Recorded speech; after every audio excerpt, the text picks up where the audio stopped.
નમસ્કાર તાલીમાર્થી મિત્રો, આઈટીઆઈ ઈ લર્નિંગ પ્રોગ્રામમાં હું PR Jadav, supervisor instructor, ITI Malpur આપ સૌનું હાર્દિક સ્વાગત કરું છું. આઈટીઆઈમાં ચાલતા કોમ્પ્યુટર ગ્રુપ અંતર્ગત જાવા પ્રોગ્રામિંગ લેંગ્વેજમાં ફોર લૂપના પ્રેક્ટિકલ યુઝ વિશે આજે હું આપ સૌને તાલીમ સહ માર્ગદર્શન આપીશ. મિત્રો, ફોર લૂપ એ એક પ્રકારનો એન્ટ્રી કંટ્રોલ લૂપ છે કે જેમાં કન્ડિશન લૂપની શરૂઆતમાં જ ચેક કરવામાં આવે છે અને ફોર લૂપની અંદર જે સ્ટેટમેન્ટ લખવામાં આવે છે એ ખૂબ જ ઝડપથી એક્ઝિક્યુટ થાય છે. તાલીમાર્થીઓ, આપણે સૌ પ્રથમ ફોર લૂપની સિન્ટેક્સ અહીંયા સમજીશું. આ છે ફોર લૂપ. ફોર લૂપનો ઉપયોગ જ્યારે પણ આપણે કેટલી વખત આઇટરેશન્સ રિપીટ કરવાના હોય તે ચોક્કસ હોય ત્યારે મહદઅંશે થતો હોય છે.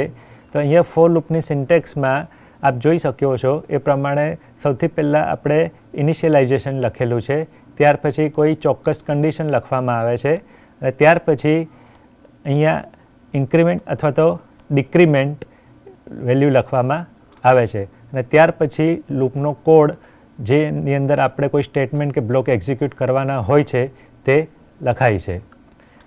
તો આ છે ફોર લૂપની સિન્ટેક્સ. હવે આપણે ફોર લૂપનો પ્રોગ્રામ ફ્લોચાર્ટની મદદથી સમજીએ. મિત્રો, આ ફોર લૂપનો ફ્લોચાર્ટ છે કે જેમાં લૂપ સ્ટાર્ટ થાય છે ત્યારે કન્ડિશન સૌ પ્રથમ ચેક થાય છે.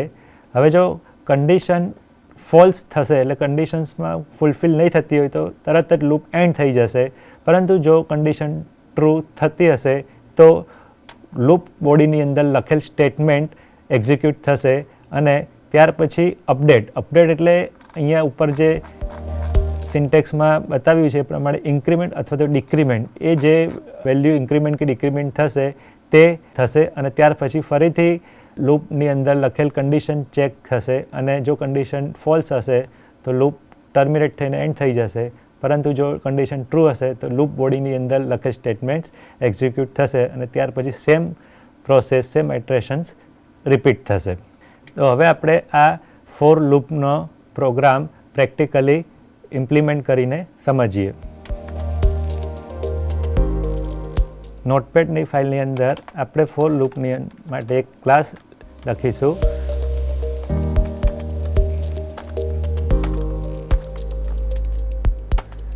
ક્લાસની અંદર મેઇન મેથડ લખીશું.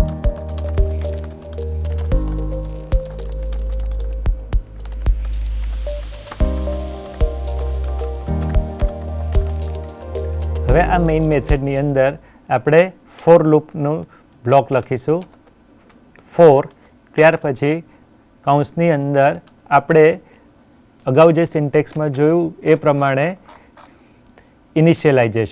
ઇનિશિયલાઇઝેશન્સ એટલે આપણે એક વેરિયેબલ ડિફાઇન કરીએ, ઇન્ટીજર આઈ, અને એની વેલ્યુ ઇનિશિયલાઇઝ કરીએ 1.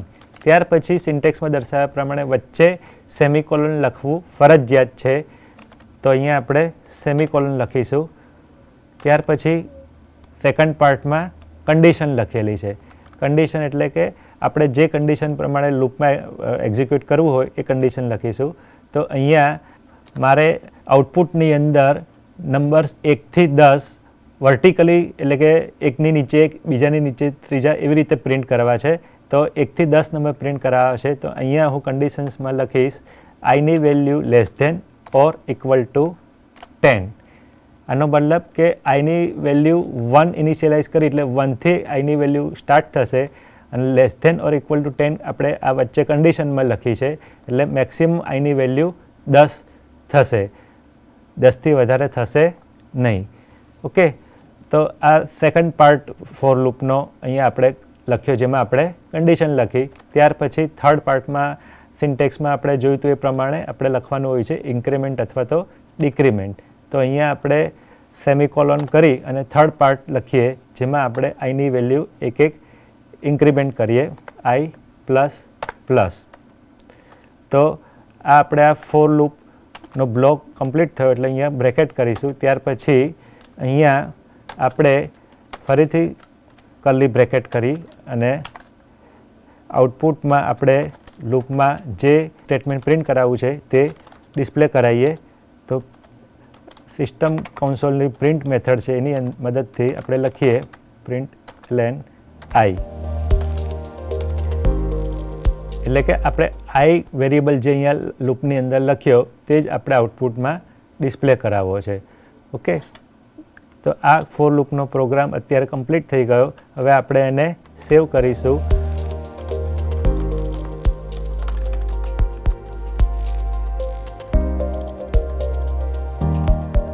કમાન્ડ પ્રોમ્પ્ટમાં જઈ આપણે પ્રોગ્રામને સૌપ્રથમ કમ્પાઇલ કરીશું. પ્રોગ્રામ સક્સેસફુલી કમ્પાઇલ થઈ ચૂક્યો છે. હવે એને આપણે આઉટપુટ જોવા માટે રન કરીશું. ઓકે, તો આપ અહીંયા જોઈ શકો છો એ પ્રમાણે આઉટપુટમાં 1 થી 10 નંબર વર્ટિકલી પ્રિન્ટ થાય છે. તો આપણે આ પ્રોગ્રામનું આઉટપુટ જે છે એ આ લોજિકની મદદથી સમજી લઈએ. તો સૌથી પહેલાં અગાઉ કહ્યું એ પ્રમાણે અહીંયા આપણે આઈની વેલ્યુ 1 ઇનિશિયલાઇઝ કરાવી, પછી આઈને મિડલમાં કન્ડિશન લખી છે i less than or equal to 10 અને થર્ડમાં લખી છે ઇન્ક્રીમેન્ટ આઈની વેલ્યુ i++. હવે અહીંયા આપણે લૂપ બોડીની અંદર ફક્ત એક જ સ્ટેટમેન્ટ લખેલું છે system.out.println i. તો જ્યારે પણ પ્રોગ્રામનો ફ્લો લૂપમાં આવશે એટલે સૌથી પહેલાં આઈની વેલ્યુ 1 છે. ઓકે, પછી કન્ડિશન ચેક કરશે કે આઈની વેલ્યુ જે 1 છે 10 કરતાં નાની છે અથવા તો 10ને ઇક્વલ છે. યસ, કન્ડિશન ટ્રુ છે બિકોઝ 1 ઇઝ લેસ ધેન 10. એટલે કન્ડિશન ટ્રુ છે એટલે એ લૂપ બોડીમાં જશે અને લૂપ બોડીમાં જે સ્ટેટમેન્ટ લખ્યું છે એ પ્રમાણે આઈની કરંટ વેલ્યુ 1 અહીંયા આઉટપુટમાં ડિસ્પ્લે કરશે. ત્યાર પછી લૂપનો નેક્સ્ટ આઇટરેશન સ્ટાર્ટ થશે જેમાં આઈની વેલ્યુ એક ઇન્ક્રીમેન્ટ થશે એટલે કે i++ એટલે i ઇક્વલ્સ ટુ i+1 થશે. એટલે આઈની પ્રીવિયસ વેલ્યુ જે 1 હતી એમાં એક એડ થશે એટલે આઈની કરંટ વેલ્યુ હવે થઈ 1 + 1 એટલે કે 2. ઓકે, અને પછી એ જે આઈની કરંટ વેલ્યુ 2 થઈ એને કન્ડિશનમાં ચેક થશે કે 2 is less than or equal to 10 છે. યસ, 2 ઇઝ લેસ ધેન 10 છે એટલે કન્ડિશન ટ્રુ થઈ. તેથી લૂપ બોડીની અંદર જશે અને જે સ્ટેટમેન્ટ લખેલું છે લૂપ બોડીની અંદર આઈની કરંટ વેલ્યુ પ્રિન્ટ કરવાનું એટલે આઈની કરંટ વેલ્યુ અહીંયા 2 આઉટપુટમાં પ્રિન્ટ થશે. ત્યાર પછી ફરીથી નેક્સ્ટ આઇટરેશન લૂપનું એક્ઝિક્યુટ થશે અને એમાં ફરીથી આ જે ઇન્ક્રીમેન્ટ જે છે આઈની વેલ્યુ ઇન્ક્રીમેન્ટ થઈ છે એ ઇન્ક્રીમેન્ટ થશે એટલે આઈની current value i equals to i+1 એટલે 2 + 1 ઇક્વલ્સ ટુ 3 થશે અને 3 થઈ આઈની વેલ્યુ હવે એ ફરીથી કન્ડિશનમાં ચેક થશે કે આ 3 જે છે 10ને ઇક્વલ છે અથવા 10ના નાના છે. તો 3 જે છે 10થી નાના છે લેસ ધેન 10 છે એટલે કન્ડિશન ટ્રુ થાય છે. તેથી લૂપ બોડીની અંદર પ્રોગ્રામ ફ્લો જશે અને જે આઈની કરંટ વેલ્યુ જે છે એ 3 અહીંયા આઉટપુટમાં 2ની નીચે પ્રિન્ટ થશે. તેવી જ રીતે નેક્સ્ટ આઇટરેશનમાં આઈની વેલ્યુ એક ઇન્ક્રીમેન્ટ થશે એટલે પ્રીવિયસ વેલ્યુ આઈની 3 હતી એમાં એક ઇન્ક્રીમેન્ટ થઈ 3 + 1 4 થશે. ફરીથી કન્ડિશન ચેક થશે 3 is less than equal to 10 condition true છે. યસ, કન્ડિશન ટ્રુ છે કારણ કે 3 એ 10 કરતાં લેસ ધેન નાના છે એટલે કન્ડિશન ટ્રુ થઈ. તેથી ફોર લૂપની બોડીની અંદર પ્રોગ્રામ ફ્લો જઈ અને આ વેરિયેબલ આઈની કરંટ વેલ્યુ જે છે એ પ્રિન્ટ થશે અને અહીંયા 4 ડિસ્પ્લે થશે. આ જ રીતે એક પછી એક આઈની વેલ્યુ અહીંયા ઇન્ક્રીમેન્ટ થઈ અને આઉટપુટમાં ડિસ્પ્લે થશે. તો આ મેઇન આપણે ફોર લૂપની સિન્ટેક્સ પ્રમાણે જે પ્રોગ્રામનો ફ્લો છે હવે આપણે સમજ્યો. હવે અહીંયા એક અગત્યની વસ્તુ એ છે કે આપણે અહીંયા આ આઈની વેલ્યુ એક અહીંયા ઇન્ક્રીમેન્ટ કરાવી. ઓકે, એવી જ રીતે આપણે લૂપને રિવર્સ પણ કરી શકીએ. રિવર્સ એટલે આનાથી પ્રોગ્રામનો ફ્લો રિવર્સ એટલે કે ઉલટો પણ બતાવી શકીએ એટલે કરી શકીએ. તો એના માટે સપોઝ અહીંયા આપણે કરીએ કે અહીંયા આપણે આઉટપુટમાં 1 થી 10 વેલ્યુઝ પ્રિન્ટ કરાવી છે તો એનાથી ઉલટું એટલે જો 10 થી 1 એટલે 10, 9, 8, 7, 6, 5, 4, 3, 2 અને 1 એવી રીતે આઉટપુટમાં ડિસ્પ્લે કરાવવું હોય તો એના માટે આપણે અહીંયા આટલા પોર્શનની અંદર જ શું ચેન્જ કરવો પડે તે હવે આપણે જોઈએ. તો અહીંયા આઈની વેલ્યુ અહીંયા ઇનિશિયલાઇઝ આપણે 1 કરી છે તો એની જગ્યાએ આપણે આઉટપુટમાં આપણે રિવર્સ જોઈએ છે એટલે કે 10 પહેલાં જોઈએ, 1ની જગ્યાએ 10 જોઈએ, પછી અહીંયા 9 જોઈએ, અહીંયા 8, 7, 6, 5, 4, 3, 2, 1 એ રીતનું આપણે આઉટપુટમાં ડિસ્પ્લે કરાવવું છે. તો આપણે હવે આઈની વેલ્યુ અહીંયા 1ની જગ્યાએ 10 એટલે કે 10 ઇનિશિયલાઇઝ કરાવીએ. ત્યાર પછી અહીંયા કન્ડિશન જે છે મેઇન ચેન્જ થશે. અહીંયા less than or equal to 10 છે. તો અહીંયા આપણે આઈની મિનિમમ વેલ્યુ એટલે ઓછામાં ઓછી વેલ્યુ અહીંયા આપણે 1 એટલે કે 1 પ્રિન્ટ કરાવી છે. તો અહીંયા આપણે કન્ડિશનની અંદર લખવું પડે greater than or equal to 1. Greater than or equal to 1 એટલે કે આઈની વેલ્યુ એ 1 કરતાં મોટા અથવા તો 1ને ઇક્વલ હોવી જોઈએ. ગ્રેટર એટલે મોટા અને ઇક્વલ ટુ એટલે ઇક્વલ ટુ બરાબર. તો આઈની વેલ્યુ એ 1 પણ હોય તો ત્યાં સુધી પણ કન્ડિશન ટ્રુ થશે અને 1થી વધારે હશે તો પણ કન્ડિશન ટ્રુ થશે. એટલે greater than or equal to 1. એટલે આ રીતે આપણે કન્ડિશન મોડિફાઈ કરી એડિટ કરી અને છેલ્લે આ જે પ્લસ પ્લસ એટલે કે આઈની દરેક આઇટરેશનમાં એક વધે છે, એક ઇન્ક્રીમેન્ટ થાય છે, તેની જગ્યાએ આપણે હવે એક ડિક્રીમેન્ટ કરાવીશું. તો ડિક્રીમેન્ટ માટે આપણે આ ઓપરેટર આઈ માઇનસ માઇનસ છે લખ્યો. આનો મતલબ એ કે આઈની વેલ્યુ અગાઉ જે એક ઇન્ક્રીમેન્ટ થતી હતી એની જગ્યાએ એક ડિક્રીમેન્ટ એટલે કે ઘટશે આઈ માઇનસ માઇનસ. તો આ રીતે આખું આપણે ફોર લૂપની અંદર ઇનિશિયલાઇઝેશન, કન્ડિશન અને ઇન્ક્રીમેન્ટ જે હતું એની જગ્યાએ ડિક્રીમેન્ટ કરીને આખું ફોર લૂપ રિવર્સ કરી નાખ્યું. હવે આપણે આને પ્રોગ્રામને સેવ કરી કમ્પાઇલ કરી અને આઉટપુટ રન કરીશું.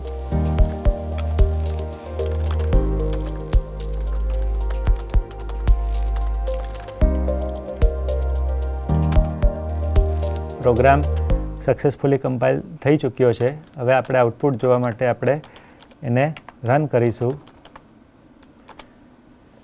તો આપ જોઈ શકો છો કે અહીંયા રિવર્સ નંબર્સ પ્રિન્ટ થાય છે એટલે કે 10, 9, 8, 7, 6, 5, 4, 3, 2 અને 1. અગાઉ આપણે 1થી 10 પ્રિન્ટ કર્યા હતા. 1, 2, 3, 4, 5, 6, 7, 8, 9, 10. હવે એનાથી ઉલટું રિવર્સ પ્રિન્ટ થાય છે 10, 9, 8, 7, 6, 5, 4, 3, 2, 1. તો જે રીતે આપણે 1 to 10 પ્રિન્ટ કર્યા હતા અને એ રીતે આપણે 10 to 1 રિવર્સ પ્રિન્ટ કર્યા. બાકી અંદર ફોર લૂપની અંદર જે લખેલું છે સ્ટેટમેન્ટ એ તો સેમ એમનું એમ જ રહેશે.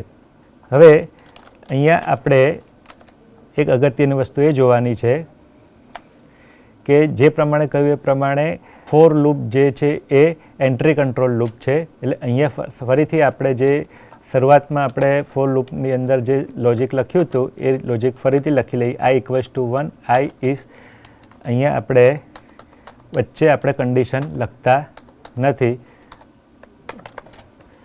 બરાબર. આપણે શરૂઆતમાં ઇનિશિયલાઇઝેશન આઈનું ઇનિશિયલાઇઝેશન 1 કરાવ્યું.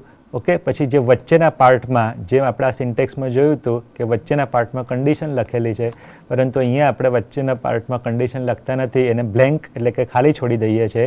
અને ત્રીજા પાર્ટમાં આપણે ઇન્ક્રીમેન્ટ કરાવ્યું હતું એ પ્રમાણે ઇન્ક્રીમેન્ટ કરાવી દઈએ છીએ. ઓકે. આ રીતે આપણો લૂપ મોડિફાઈ કર્યો. હવે આપણે અને નીચે જે લૂપ બોડીમાં તો આપણે જે આઈની વેલ્યુ આઉટપુટમાં ડિસ્પ્લે કરાવીએ છીએ એ જ રીતે ડિસ્પ્લે કરાવીશું. તો આ રીતે લૂપ મોડિફાઈ કર્યો તો હવે આઉટપુટમાં શું ફરક આવે છે એ આપણે ચેક કરીએ. પ્રોગ્રામને સેવ કર્યા પછી આપણે એને કમ્પાઇલ કરીશું. પ્રોગ્રામ કમ્પાઇલ થઈ ચૂક્યો છે સફળતાપૂર્વક. હવે આપણે એને રન કરાવીએ.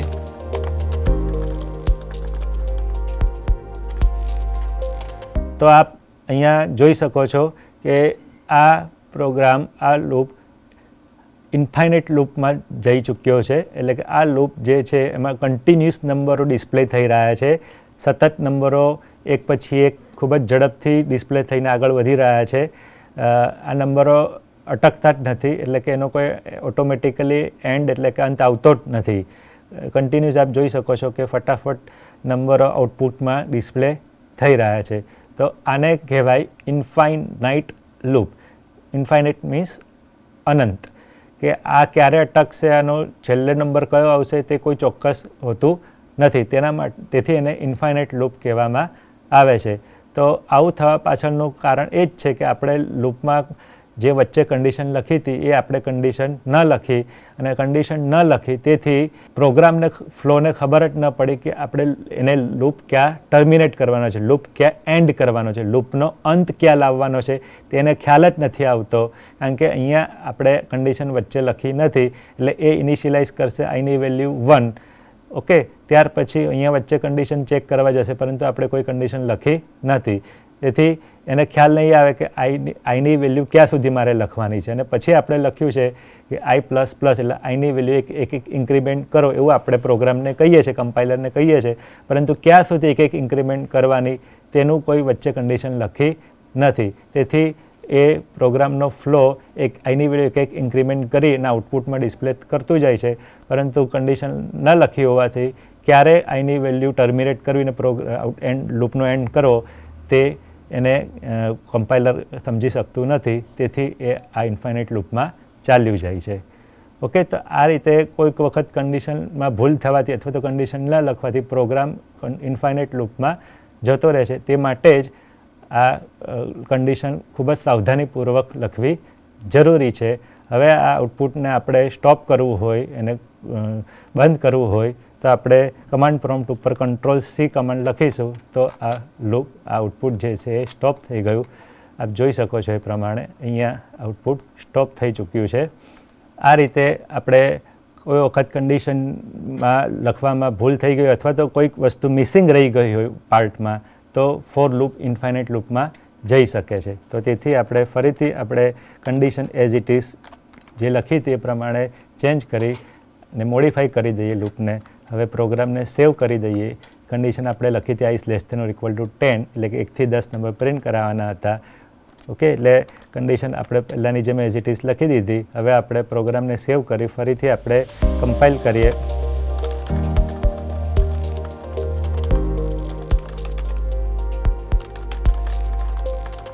પ્રોગ્રામ સફળતાપૂર્વક કમ્પાઇલ થઈ ગયો એને રન કરીએ, જેથી આપણને આઉટપુટમાં 1 થી 10 નંબર પ્રિન્ટ થયેલા જોઈ શકીએ છીએ. મિત્રો, આપને ફોર લૂપના પ્રેક્ટિકલ ઉપયોગ વિશે સંપૂર્ણ માહિતી મળી હશે તેવી આશા રાખું છું. આભાર.